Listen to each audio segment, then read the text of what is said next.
Salut, c'est Vince, j'espère que tu vas bien. Aujourd'hui, on va se retrouver dans une troisième vidéo sur la petite série là, de 5 vidéos des compétences vertus, je sais pas comment les appeler, des producteurs de musique, des musiciens obstudistes. Tant pis pour mon référencement, hein. J'ai pas le bon mot-clé, voilà, tant pis si tu l'as, t'hésites pas à me le dire dans les commentaires, ça pourra m'aider. Parfois, trouver les mots justes, c'est compliqué, quoi, que ce soit pour des chansons, des textes, ou même ce qu'on peut raconter dans son salon tout seul face à une caméra, puisque je te le rappelle, je parle quand même face à toi, mais face à une caméra. J'essaie de t'imaginer en train de te marrer, en train de te dire, il est quand même couillon celui-là, qu'est-ce qu'il raconte encore? Bref, aujourd'hui, on va parler d'attention, de concentration. Lamusicien.fr. L'attention, la concentration, hein, c'est un peu le problème du siècle en ce moment. Grâce ou à cause de nos petits smartphones, à cause des réseaux sociaux, on a un déficit d'attention crucial. Tu vois, maintenant, on regarde des séries tout en scrollant notre téléphone. On a du mal à lire un livre en entier, etc. Alors qu'il n'y a encore pas si longtemps, les moyens de distraction, t'allais au cinéma ou tu louais une cassette vidéo ou tu lisais un livre, tu vois. Mais tu n'avais pas une constance de notification, de sollicitation en fait de ton petit appareil là qui est quand même un peu démoniaque sur les bords. Et du coup, alors je sais pas si c'est que ça, si c'est parce qu'on bouffe des trucs trop chimiques, mais c'est vrai qu'on a du mal à rester concentré trop longtemps. Alors bien sûr, de nos jours, on peut faire de la musique juste avec un laptop, on peut faire tout un album comme ça en faisant notre musique sur nos genoux. C'est quand même incroyable d'un point de vue de développement technologique, c'est quand même une des belles choses de la MAO et tout. Surtout à notre époque où vraiment ça s'est démocratisé et tout est hyper accessible, pas cher. Voilà. Par contre, le revers de la médaille, c'est que un des revers, c'est que tout le monde le fait, enfin tout le monde non. On est quand même qu'un petit pourcentage de gens qui font de la musique, faut vraiment en prendre conscience. Même si on a l'impression que maintenant tout le monde sort des albums, tout le monde sort de la musique, que l'offre est énorme, c'est vrai que l'offre est énorme, mais les musiciens, ça reste une petite portion des gens. Parenthèse fermée, il faut pas que je m'égare, il faut que je reste focus, justement. Donc on peut faire de la musique comme ça avec un laptop, même avec un smartphone, tu peux faire des trucs de ouf de nos jours. Je sais pas si tu as testé GarageBand sur ton iPad, ton iPhone. Il est vraiment bien ce logiciel, faut pas croire. Tu veux maqueter, tu peux très bien maqueter avec un iPhone, quoi. C'est assez délirant de se dire que ça, c'est un home studio. Et le revers de la médaille, c'est que ton ordinateur, il y a plein de potentielles manières de se déconcentrer dessus, tu vois. Tu as ton navigateur internet, tu as le deuxième écran avec YouTube ou Facebook d'ouvert, tu as ce genre de truc là, des notifications qui pop parce que tu as reçu un mail, pas du tout important, mais il faut vraiment que tu ailles le lire tout de suite. Ce genre de truc là, ça crée, si tu veux, un déficit d'attention et ça te fait sortir du game. Je pense à un article que j'avais lu qui parlait de l'attention des bébés et du problème avec la télévision. Ça n'a rien à voir et en même temps ça a à voir. Je te parle comme je suis jeune papa, je m'étais un peu renseigné et tout sur les bébés, sur machin. Et ils expliquaient en fait les méfaits de la télévision vis-à-vis des bébés. Pourquoi? Parce qu'en fait, l'être humain, il est sur ses gardes. Et dès qu'il y a un bruit un peu fort, dès qu'il y a un truc, tu n'en as pas forcément conscience, mais forcément, tu te retournes et tu vas voir le bruit tu te retournes en direction du bruit et tout ça. Tu as envie de savoir qu'est-ce qui s'est passé. C'est la réaction humaine la plus basique qui soit, on le fait tous, c'est comme ça, c'est un instinct de survie, c'est reptilien. Ils avaient fait de nombreuses études sur le rôle de la télévision. La télévision, c'est un des trucs les plus étudiés, si tu veux savoir à quel point c'est nocif. T'as toutes les recherches. Et donc sur les bébés, ils expliquaient qu'un bébé qui était dans la même pièce qu'une télévision, même s'il ne la regardait pas, en fait, la télévision, comme il y a des différences, notamment de volume, quand tu passes d'une émission à une autre, quand tu as une publicité, souvent la publicité est super fort, méga compressée et tout, tu entends tout de suite la différence, ça pop. Et du coup, il y avait deux choses. Il y avait le fait que ces bruits forts, de temps en temps, ça détournait comme ça le bébé de ce qu'il était en train de faire. Et également des flashs lumineux, parce que des fois, tu as des coups de lumière tu vois, dans les images, etc., qui apparaissent dans la pièce, et du coup, le bébé, ça le détourne de ce qu'il est en train de faire. Et en fait, le fait de casser le truc où le bébé, il est en train de scotcher son objet, de le foutre dans sa bouche, on ne sait pas trop ce qui se passe justement à ce moment-là, mais il est complètement dans sa bulle, dans son monde, et en fait, c'est un moment hyper important, apparemment, où le bébé, il construit son truc, tu vois, il développe son cerveau, en fait, comme ça, en étant tout seul dans son monde, dans son délire, tu vois. Et le fait qu'en fait, il y ait la télé à côté, même s'il la regarde pas, parfois, poup, ça le fait sortir complètement parce qu'il entend un bruit, du coup, il va regarder, du coup, il va plus ou moins scotcher la télé un moment, et la télé, c'est vraiment hypnotique, chez les enfants, c'est hyper flagrant, bref. Et tu vois, ça le fait sortir en fait de son délire. Et du coup, ça casse complètement plein d'apprentissages en fait. Et du coup, ils avaient ensuite corroboré sur des résultats scolaires ou des problèmes de déficit d'attention, des problèmes de développement, etc. Voilà, je t'en dis pas plus. C'était assez intéressant de voir en fait que même sans la regarder, le fait même que finalement c'est comme nos notifications, tu vois, ça nous fait sortir, et c'est le parallèle en fait que je voulais faire, qui n'est pas forcément, c'est pas un exemple de ouf, mais je sais pas si ça fonctionne comme exemple, mais bon voilà, c'est celui que j'ai trouvé, hein, donc tu m'excuses. Mais n'empêche que si tu veux, nous en tant qu'adultes, on est quand même sujet à ça. Et dès qu'il y a un bruit, dès qu'il y a un pop, dès qu'il y a une vibration, forcément, ça nous fait sortir de notre délire plus ou moins. Même si on reste, on va y penser si tu veux. On va se dire, ok, j'ai un message, il va falloir que je le consulte, même si on ne le consulte pas tout de suite. Et déjà, il y a plein de gens qui vont arrêter, qui vont quand même regarder leurs notifications. Ça nous fait sortir en fait de ce qu'on est en train de faire. Au même titre qu'un bébé est en train de lécher un objet et d'essayer de comprendre ce que c'est, nous, ça nous fait sortir aussi de notre musique et de cet état de flow. Je t'ai déjà parlé de cet état de flow où tu sais, c'est l'alignement des planètes, où tu es bien dans ta bulle, où tout fuse, où tout fonce et tout.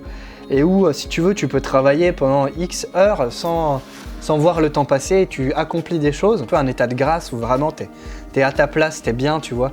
Et en fait, une simple notification peut un peu te faire sortir de ce délire-là et te faire sortir de ton attention, de ton focus où tu es complètement tout à ta tâche. Et du coup, si toi, tu veux apprendre, progresser en tant que musicien, artiste, producteur de musique, voilà, créatif, t'as besoin en fait de moments où t'es dans ta bulle, t'as besoin juste d'être tout à ta tâche, surtout en MAO où il faut penser à 1 million de choses en même temps. Tu as besoin d'être dans ce cocon-là de créativité et dans cette bulle un peu où rien ne peut percer la membrane. T'as besoin de te créer ces espaces-là, ces temps-là, ce moment-là pour ta musique, pour toi et pour être tout à ta tâche. Je sais pas si ça t'est déjà arrivé, quoi, mais c'est super flagrant quand tu es à fond dedans et que d'un coup il y a un truc qui t'en fait sortir. Déjà tu peux perdre des idées que tu venais d'avoir, des trucs d'inspiration. Puis quand tu vas revenir dessus, tu vas un peu perdre ce mojo-là. C'est pour ça que c'est important de se préserver justement ce petit cadre, ce petit confort-là, parce qu'il est assez rare, mine de rien. Ces moments vraiment de grâce où t'es bien dans ce que tu fais et où tout fuse et où t'es vraiment méga focus, tu vois. Et où pendant 3 heures, 4 heures, tu ne fais que ça et t'es plus dans le monde extérieur, t'es plus connecté au monde, t'es plus relié au reste des réseaux et des machins qui concrètement ne t'apportent pas un truc de ouf. Alors c'est paradoxal de dire ça sur YouTube, mais tu vois, cette chaîne YouTube elle est enregistrée dans le domaine éducation, donc j'essaie de transmettre des connaissances qui peuvent être utiles, donc je me dis que c'est pas complètement inutile de partager ce genre de contenu, même si j'essaie de vivre avec mes contradictions, hein. Faut pas croire, hein, c'est pas évident tous les jours. N'empêche qu'il faut vraiment faire attention à ça, et c'est très compliqué de rester focus, de rester dans cette idée de concentration, tu vois. Là, je viens de voir une petite pop-up de commentaires YouTube et tout, et j'ai trop envie d'aller le lire, tu vois, alors que c'est juste, j'ai pris mes notes sur mon téléphone. Tu sais, c'est un exemple en direct, mais c'est impressionnant comment on peut vite se faire happer et se faire sortir de notre tâche en cours, tu vois. Et je pense vraiment qu'on peut être beaucoup plus productif qu'on ne l'est vraiment, tout simplement parce qu'on est vraiment diffus et on oublie le côté fourmi besogneuse un peu, et le côté répétitif de la tâche. C'est pour ça que j'aime bien parler d'artisanat quand on fait de la musique comme ça en home studio. Pour moi, c'est vraiment ça, quoi. Et on fait des tâches répétitives, mais à force, ça devient comme une seconde nature, tu vois. On est dans ça devient de la mémoire presque musculaire, des réflexes. Je t'ai parlé de l'attention au détail dans une précédente vidéo. Ça devient des réflexes, tout ça, et c'est vachement important que ça le devienne. Mais pour ça, il faut lui laisser le temps. Et le laisser le temps, c'est du focus. Il y avait un livre qui s'appelait Deep Work, je sais pas s'il a été traduit, mais Travail profond, et d'un mec qui avait pas mal étudié ces questions-là, et c'est assez intéressant, je te le recommande, si jamais tu peux le trouver. Il avait un peu étudié ça et où il montrait un peu des exemples d'auteurs notamment ou de compositeurs, et c'est des gars, ils faisaient 5 heures par jour, ils faisaient que ça, tu vois, mais ils étaient tout à leur tâche et ils faisaient que ça. Et ils avaient une routine un peu répétitive et tout, mais ils avaient des moments où vraiment il fallait pas les faire chier, quoi. Ils étaient enfermés dans leur studio, dans leur pièce de travail, et ils bossaient, ils faisaient que ça. Et ensuite, derrière, poum, ils sortaient, ils allaient bouffer, ils allaient tchatcher, ils allaient boire des coups, peu importe, fumer de l'opium, j'en sais rien, mais il y avait vraiment ce moment-là, le moment du focus et ensuite le moment du relâchement. Et je pense que c'est d'autant plus important de nos jours avec tous les avantages et les inconvénients que nous apporte la technologie et le fait qu'on bosse finalement avec des outils technologiques et qu'on bosse à l'ère de l'internet et où on se fait connaître sur internet et où internet fait partie de notre stratégie, de notre taf.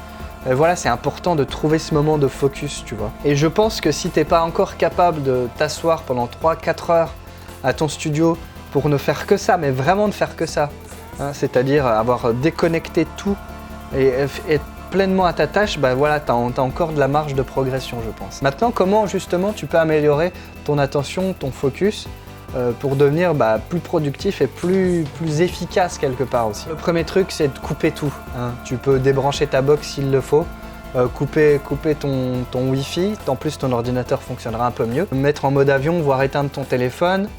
Voilà, il n'y a encore pas si longtemps, on vivait sans téléphone portable et on vivait très bien. On n'avait pas besoin d'être joignable H24, etc. hein. Donc je pense qu'on est capable de se ménager du temps. Et justement, c'est un autre conseil, c'est de se ménager du temps. Donc c'est vraiment se prendre des rendez-vous avec soi-même pour faire de sa musique.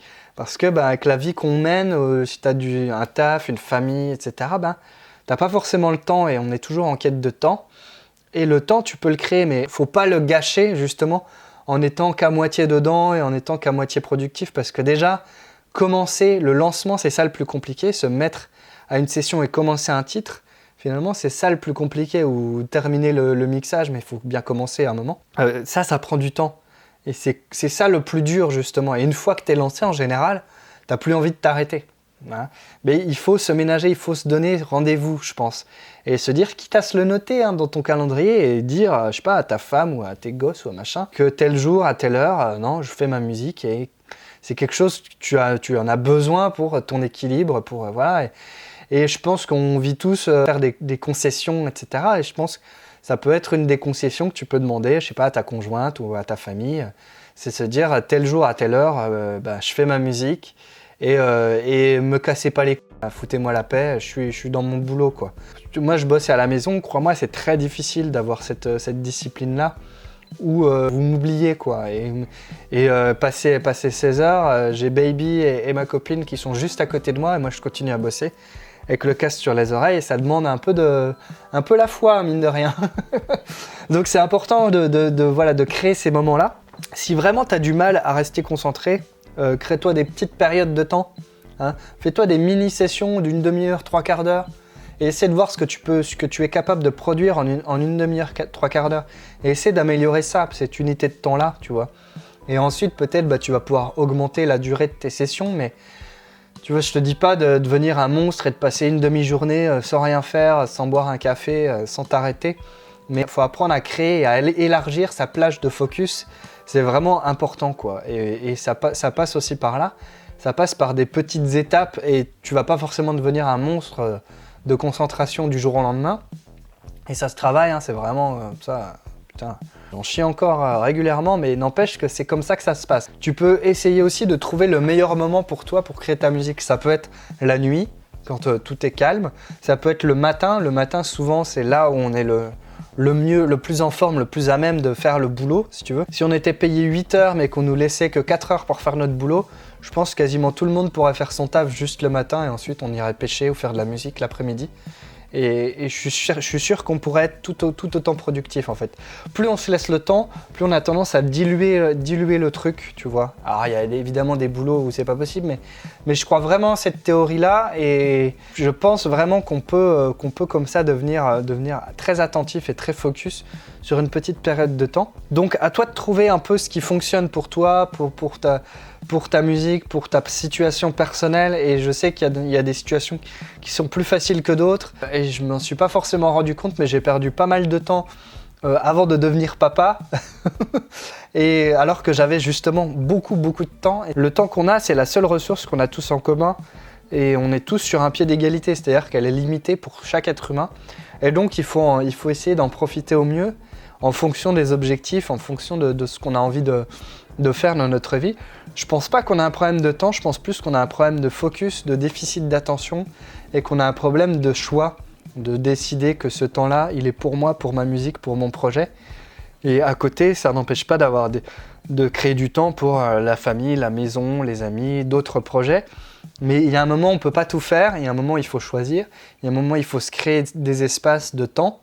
Et par contre, dans cet espace-là, si tu veux vraiment en profiter et faire quelque chose de correct, il va falloir couper toutes les attentions et être à 100% à ta tâche. C'est seulement comme ça, je pense, que tu vas vraiment passer un cap aussi en production, pour ta musique, pour ta créativité aussi, pour ton projet artistique en général. Voilà, j'espère que cette vidéo t'aura incité à être plus attentif à ton attention, justement. Je suis un peu parti en vrille, mais c'est des sujets qui sont très vastes et qui, si tu veux, dépassent largement le cadre du home studio de la MAO. N'empêche que, voilà, c'était important d'en parler.